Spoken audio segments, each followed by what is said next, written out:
Fanatismo. Observe essas imagens e já comece a pensar o que eu vou falar. Muita calma nesse momento. Não dá para negar que nos últimos anos nós vimos as igrejas se politizando demais, né? Uma coisa que não devia ser nossa bandeira.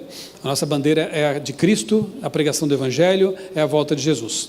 Cada um tem sua posição política, cada um tem que votar, tem que ser cidadão, está tudo certo. Mas eu vi com certa preocupação e com tristeza também, né? Muitas igrejas, denominações, pessoas se inflamando demais pela questão política. Houve inclusive uma polarização dentro das igrejas. Assim como há na sociedade, houve também nas igrejas. A nossa bandeira é do Evangelho, não nos esqueçamos disso. Embora sejamos cidadãos desse país, devemos ter em alguma medida um certo patriotismo, obviamente, né? Temos que fazer o nosso melhor como cidadãos, mas a nossa bandeira é a do Evangelho. A nossa Constituição Suprema é a palavra de Deus. Tanto é que, em algum momento, quando houver uma divergência entre a vontade de Deus e a dos homens, disse Pedro, mais importa obedecer a Deus do que aos homens. Não importa o que governo estiver aí, né, conduzindo o país, mas se houver alguma decisão que for contra a palavra de Deus, nós seremos contra também. Por exemplo, eu sou contra a liberação das drogas. Sou contra a liberação de maconha em qualquer quantidade. Porque eu não sei quantos aqui já estiveram em uma clínica de recuperação de pessoas adictas, de toxicômanos. Eu já estive lá. Já tive que levar pessoas para lá. É triste demais. Eu já vi pessoas, famílias, que foram destruídas por causa de algo que era tido como recreativo, maconha. Pergunta para os viciados em crack, em cocaína, geralmente qual foi a porta de entrada para esse tipo de coisa? Maconha, recreativa. Recreativa, eu coloco aspas bem fortes aqui no recreativas. Então, nós não podemos concordar com isso. Aborto. Como é que nós podemos concordar com esse tipo de coisa? E eu não estou falando dos casos excepcionais que já são previstos em lei.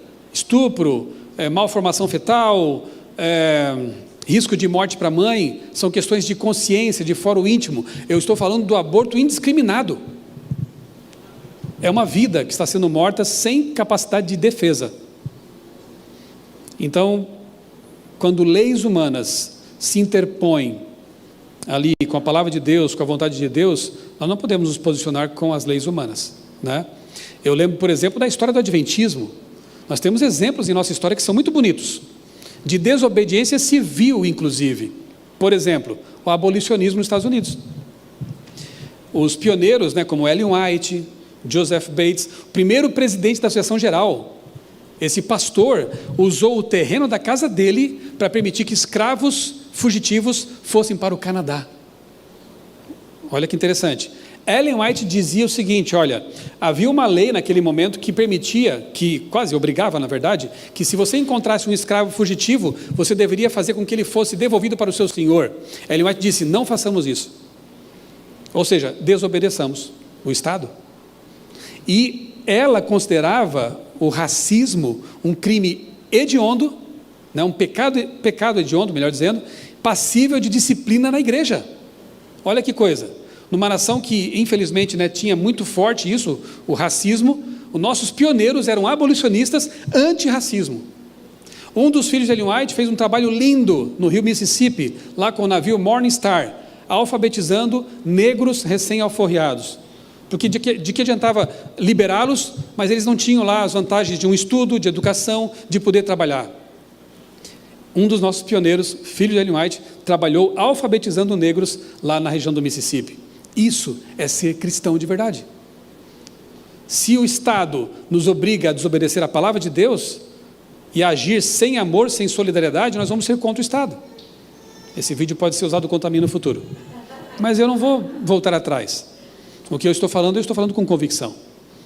Eu quero ser um bom cidadão, eu amo meu país, vou cumprir as leis que convém, mas quando elas, de novo, repito, né, forem contra a palavra de Deus, eu não penso nem duas vezes, nem uma vez, eu fico com a palavra de Deus. Amém? Bem, nós temos outros tipos de fanatismos, pessoas que abraçam causas que não têm nem sentido, como os terraplanistas. Não sei se tem alguém aqui, mas se tiver, com todo o meu respeito, você está errado. Já conversei muito, já tenho lá no meu canal uns 30 vídeos, eu não quero mais falar desse assunto, tá? Mas quem quiser saber mais, no meu canal, procura a playlist Terra Plana. Tem uns 30 vídeos, entrevistei cientistas, físicos, já conversei até com um astronauta. Então, Marcos Pontes era um mentiroso, né? Primeiro astronauta brasileiro. Eu entrevistei o Marcos Pontes uma vez, faz muito tempo, antes de ele ser político. Bem, tem gente que faz disso uma bandeira. E vira um problema, porque essa pessoa só fala disso. Cria barreiras desnecessárias para a pregação do Evangelho, porque vira uma bandeira, vira uma causa, né? Eu já disse que quando Jesus voltar, eu quero chamar alguns terraplanistas que eu conheço e dizer assim, olha para baixo agora.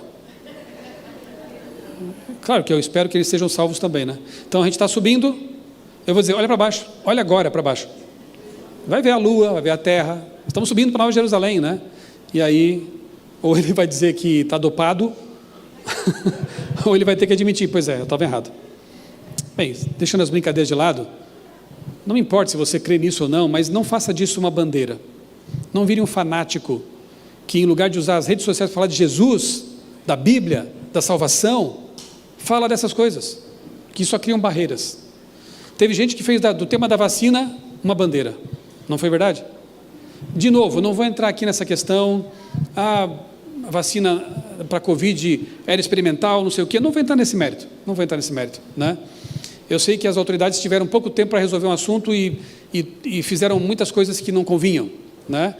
E, enfim, estamos aqui agora. Mas tem gente que é contra a vacina BCG, contra a vacina da poliomielite, contra tudo que é vacina, são os antivacinas, né? Que tristeza. Porque Deus nos deu inteligência para usar a ciência, a boa ciência, para amenizar os problemas que temos nesse mundo, né? Doenças como a paralisia infantil estão voltando, sarampo está voltando, por causa dessas ideias. Então separa, tem vacinas que estão já, como é que eu poderia dizer? Consolidadas, né? Testadas devidamente, e isso é para o nosso bem, né? Ellen White nunca foi contra medicamentos. Ela fazia separação das coisas. Claro que os remédios naturais, eles são o ideal para nós. Mas mesmo quem cuida da saúde fica doente. Mesmo quem cuida da saúde fica doente e morre. Não morre? Não vai morrer um dia? Então não pense que você seguir os 8 remédios ali é uma blindagem total contra vírus e bactérias ou um atropelamento. Não são. Mas é o melhor para você. Ter uma mente clara, uma vida melhor, sem dúvida nenhuma, né? Então temos que ter bom senso, irmãos, e evitar certas causas que só atrapalham. Teve gente que fechou a porta para a pregação do Evangelho porque virou um antivacina chato, um fanático. Então vamos buscar o equilíbrio, né? Buscar o bom senso, né? Aqui, tem um frango ali, né? Você viu? Aí já é o seguinte, eu vou até falar contra aquilo que eu defendo. Não é falar contra, eu vou tentar equilibrar as coisas, né? Eu sou vegetariano há 30 anos, uma bênção. Foi muito bom, e eu sou lá do sul, né? Gostava do churrasco aqui, mas chegou um momento que eu entendi que eu devia parar com isso, e Deus me ajudou, e hoje não sinto mais nem vontade. Eu até brinquei com os irmãos, eu disse, olha, o que você come, pastor? Eu não como nada que teve mamãe, o resto está tudo certo. Não como nada que teve mãe. Então, pronto, tenho dó, né? E sei que é o melhor, mas eu não condeno ninguém que faça diferente. Convivo numa boa com carnívoros, né?